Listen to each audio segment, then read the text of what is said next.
Good day, everyone. I am Arianolin Igayoso from Jose Rizal University, your student nurse for today.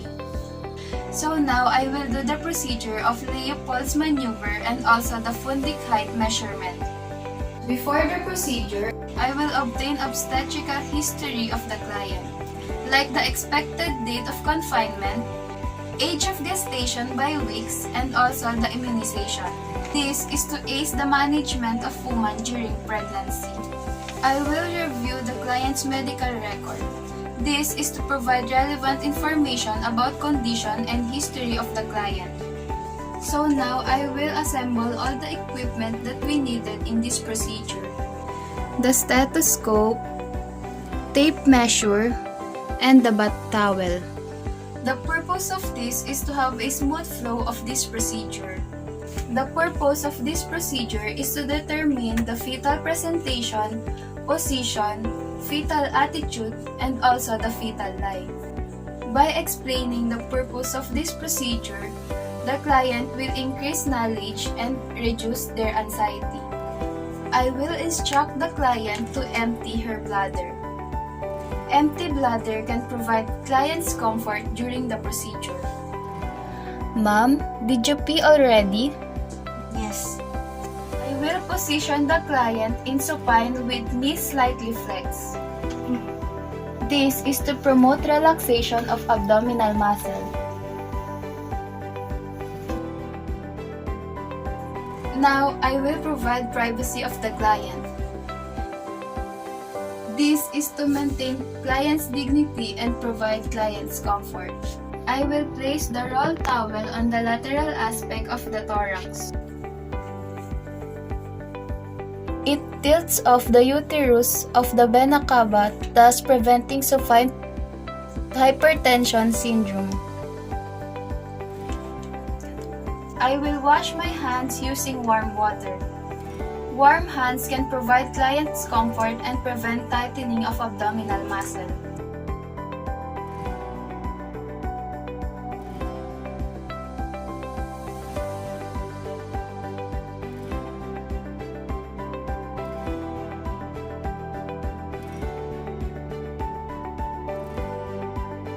Now I will observe the patient's abdomen for longest diameter and where the fetal movement is apart. Longest diameter is the length of the fetus. Now, we will proceed to the first maneuver. This is to determine the fetal part lying in the fundus presentation. Stand at the foot of the patient, facing her, and place both hands flat on her abdomen.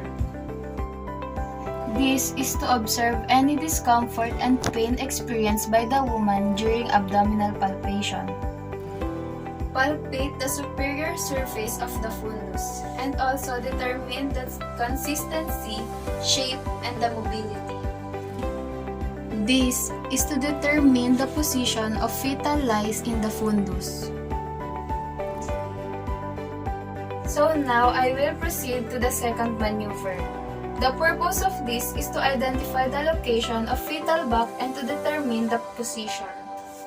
Face the patient and place palms of each hands either the side of the abdomen of the client.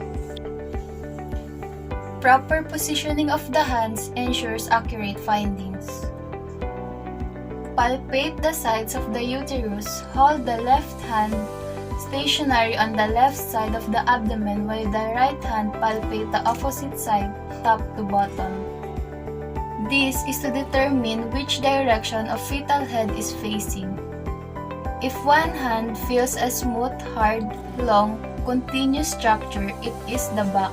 Hold the right hand steady and repeat the palpation using left hand on the left side of the abdomen. If the other hand feels nodular angulations, it is the extremities of the fetus.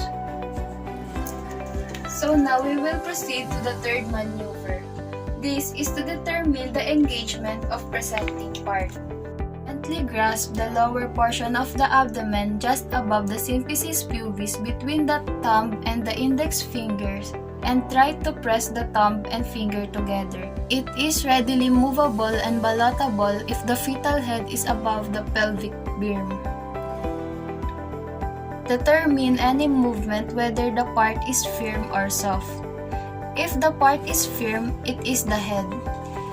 If it is soft, then it is the breech. Lastly, we will proceed to the fourth maneuver. This is to determine the degree of flexion in the fetal head and fetal attitude. Face the patient's feet. Place fingers on both sides of the uterus, approximately 2 inches above the inlingual ligaments, pressing downward and inward in the direction of birth canal. This is to determine whether the fetal head is flexed. Using both hands, gently palpate the outline of the fetus and at the top of the uterine fundus. Using the tape measure in centimeter, measure the fundic height from the top of the symphysis pubis and the top of the uterine fundus. The measured number of centimeters should be approximately 22 to 24 weeks. Assist the patient and reposition in comfortable position. This is to ensure the safety and comfort of the client. So now I will record all the findings. Documentation serves as the basis of care and evaluation of patient outcomes.